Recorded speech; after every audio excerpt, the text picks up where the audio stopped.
Hello दोस्तों, welcome to my channel Hindi study corner. आज मैं आप लोग को भाषा सिखाऊंगी। अगर आप भाषा और उसकी अभिव्यक्ति के प्रकार सीखना चाहते हैं तो ये वीडियो आपके लिए है। वीडियो शुरू करने से पहले मेरी ये वीडियो आपको कैसी लगी मुझे कमेंट्स करके ज़रूर बताइए। तो चलिए वीडियो शुरू करते हैं। पहले भाषा को समझते हैं कि भाषा कहते किसे हैं। जो भाषा यूज करते बात करने के लिए, बातचीत करते हैं, जैसे हिंदी भाषा में हम लोग बात करते हैं तो वो भाषा है। कुछ भी हम लोग अभिव्यक्त करते हैं, एक दूसरे से भावनाओं का आदान प्रदान करते हैं, चाहे एक दूसरे का हेल्प करते हैं, कुछ भी अपने जो मन की जो बात है वो दूसरों तक पहुंचाने के लिए जिस माध्यम का हम प्रयोग करते हैं वो भाषा है। जैसे हम हिंदी में बोलते हैं तो ये हिंदी भाषा है, अंग्रेजी में बोलते हैं अंग्रेजी भाषा है। जिस भी भाषा में हम बात कर रहे हैं वो भाषा है। चीनी भाषा है, फारसी भाषा है, उर्दू भाषा है, संस्कृत भाषा है, फ्रेंच भाषा है। मतलब जिस भाषा को हम लोग बातचीत करने में प्रयोग करते हैं उसे ही भाषा कहते हैं। उम्मीद है क्लियर हो गया होगा भाषा कहते किसे हैं। भाषा संस्कृत के भास धातु से बना है जिसका अर्थ है व्यक्तवाणी। देखिए यहाँ है ना व्यक्तवाणी, यानी जो हम अपने मन की भावनाओं को व्यक्त करते हैं वो भाषा है। भाषा का प्रयोग इसलिए करते हैं कि हम इशारे में कुछ बोलेंगे और सामने वाले कुछ और समझेंगे, हम बोले कुछ वो समझे कुछ। इसके लिए भाषा का प्रयोग होता है कि हम जो बोले वो वही समझे। ये नहीं कि हम कुछ खा रहे हैं, उन्होंने पूछा आपको कैसा लगा, मैंने कहा खट्टा लगा, वो समझ लिए मीठा लगा। नहीं, जो हमको लगा हम बोले खट्टा लगा, वो सुन लिए, वो समझ गए कि इसे खट्टा लगा है, उसमें कोई डाउट नहीं रहता है। इसके लिए भाषा का प्रयोग किया जाता है। अपनी भावनाओं को अभिव्यक्त करने के लिए भाषा है। प्राणी अपने भावों को दूसरे से व्यक्त करने के लिए ध्वनि संकेतों का प्रयोग करता है। मानव के मुख से निकली वे सार्थक ध्वनियाँ जो दूसरों तक अपनी बात पहुंचाने का काम करती है उसे हम भाषा कहते हैं। इस प्रकार भाषा में सार्थक ध्वनि समूह का प्रयोग होता है। भाषा की सहायता से मनुष्य समाज में परस्पर विचार विनिमय करते हैं, यानी कि एक दूसरे तक अपने विचारों को पहुंचाते हैं, उसे ही कहते हैं विचार विनिमय। यदि व्यक्ति द्वारा व्यक्त ध्वनि संकेतों का कोई अर्थ नहीं निकलता है तो उसे हम भाषा नहीं कहेंगे। जब कोई संकेत हम कर रहे हैं, इशारा कर रहे हैं और उसका कोई मीनिंग नहीं निकल रहा है तो उसको भाषा नहीं कहेंगे। अतः भाषा उन ध्वनि संकेतों का समूह है जिसमें अर्थ समाहित हो, भाषा कहलाती है। यानी भाषा में अर्थ जरूर रहता है। भाषा की परिभाषा निम्न रूप में दी गई है। भाषा एवं परिभाषा सबसे पहले देखते हैं देवेंद्रनाथ शर्मा की परिभाषा।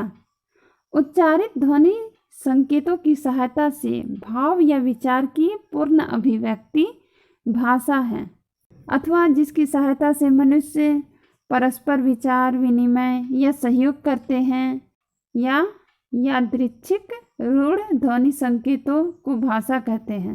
भाषा सीमित और व्यक्त ध्वनियों का नाम है जिन्हें हम अभिव्यक्ति के लिए संगठित करते हैं। सीमित और व्यक्त ध्वनियों का नाम है जिन्हें हम अभिव्यक्ति के लिए बताने के लिए संगठित करते हैं, जमा करते हैं। बहुत सारे वर्ड मिलकर हम कोई बात को बोलते हैं। बहुत सारे शब्दों का जब मिलाप होता है उसे जमा करने को ही संगठित कहते हैं और बताने को अभिव्यक्ति। ठीक है, ये परिभाषा क्रोचे का है। मनुष्य और मनुष्य के बीच वस्तुओं के विषय में अपनी इच्छा और मति का आदान प्रदान करने के लिए व्यक्त ध्वनि संकेतों का जो व्यवहार होता है उसे भाषा कहते हैं। श्याम सुंदर दास, यानी कि किसी वस्तु के बारे में पूछते हैं कि जैसे पेन लिए और पूछे कि कैसा लग रहा है, तो कोई कहेंगे कि इसका कलर अच्छा नहीं है, कोई कहेंगे बहुत अच्छा लिखाता है, कोई कहेंगे अच्छा नहीं लिखाता है, कोई कहेंगे बहुत महंगा है, कोई कहेंगे सस्ता है, कोई कहेंगे बहुत सुंदर है। मतलब यही वस्तुओं के विषय में अपनी इच्छा और मति, मतलब उनकी जो बुद्धि है, उनका जो बुद्धि हो रहा है कि ये पेन अच्छा है, कोई कहेंगे ख़राब है, उसका आदान प्रदान यानी कि लेने और देने के लिए व्यक्त ध्वनियों के संकेतों का जो व्यवहार होता है उसे भाषा कहते हैं। ये श्याम सुंदर दास का परिभाषा है। भाषा अभिव्यक्ति के प्रकार। भाषा को 2 प्रकार से अभिव्यक्त किया जाता है, बोलकर, लिखकर। लिखित भाषा। जब भाषा को लिखकर व्यक्त किया जाता है तब वह लिखित भाषा कहलाती है, जैसे किताबों कॉपियों में लिखी गई भाषा। लिखित भाषा कहाँ मिलेगी? किताबों में ही मिलेगी और कॉपियों में मिलेगी, यहीं पे तो लिखा जाता है। मौखिक भाषा। जब भाषा को बोलकर व्यक्त किया जाता है तब वह मौखिक भाषा कहलाती है, यानी कि ओरल। जैसे शिक्षक के द्वारा वर्ग में पढ़ाना, वो पढ़ा रहे हैं, वो मौखिक भाषा हो गया। वो ज़बानी पढ़ाते हैं ना, ओरली, तो वो मौखिक हो गया, उसे मौखिक कहते हैं। फ़ोन पर बातें करना। हम लोग फ़ोन पर बातें करते हैं, वो भी भाषा है, मौखिक भाषा है। नेता का भीड़ में भाषण देना। इसके अलावा भाषा को तीसरे प्रकार से भी व्यक्त किया जाता है, इशारों या संकेतों से। ऐसी भाषा सांकेतिक भाषा कहलाती है, यानी संकेत वाली भाषा। जैसे ट्रैफिक पुलिस का इशारों से यातायात को नियंत्रित करना, सीटी बजाकर ट्रेन को गंतव्य के लिए रवाना करना, आँखों द्वारा इशारा करना, हाथ से किसी को बुलाने या मना करने का संकेत देना। लेकिन ऐसी भाषा को प्रामाणिक नहीं माना जाता है, क्योंकि ऐसी एक ही संकेत के अलग अलग समय में अलग अलग अर्थ हो सकते हैं। किसी विद्यालय में लंबी घंटी के बजने का अर्थ स्कूल के शुरू होने, टिफ़िन का समय होने, टिफ़िन के समय की समाप्ति और छुट्टी के समय का संकेत हो सकता है। तो ऐसी ही घंटी जब मंदिर में बजती है तो वह पूजा आरती के होने का इशारा करता है। इसीलिए ऐसी भाषा को प्रामाणिक नहीं माना जाता। लेकिन भाषा का मूल रूप मौखिक ही माना जाता है, क्योंकि मनुष्य ने बोलना पहले सीखा और बाद में लिखना और संकेत करना सीखा। तो मनुष्य का मुख्य भाषा हुआ बोलने का भाषा, मौखिक भाषा सबसे ज़्यादा यही यूज होता है।